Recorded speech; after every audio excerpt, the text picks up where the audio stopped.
977 Adi preacher BYM and the jada kupira boots dabda suit mota tina rufu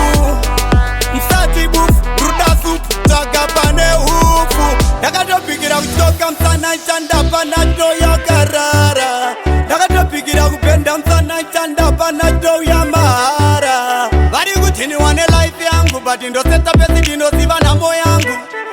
okunyangwe kuchema kwangu ndovhariridza kuseri kwemufaro wangu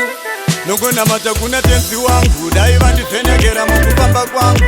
ndinozviziva varipo vamwe vangu vanoenda vachindichera nekuseri kwangu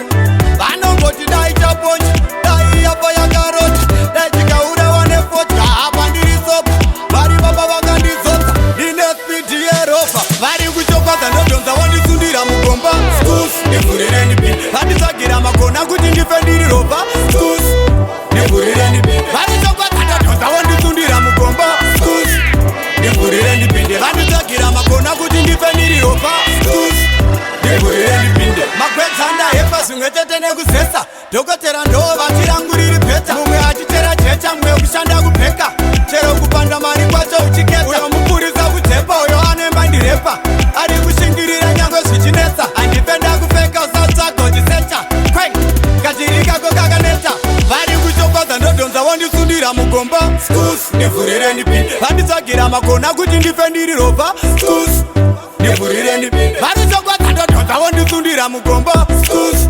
ndivhurireni pinde vanditsvagira makona kuti ndife ndiri ropa skus ndivhurireni pinde ndakatopikira kuchoka msana chandapa nacho yakarara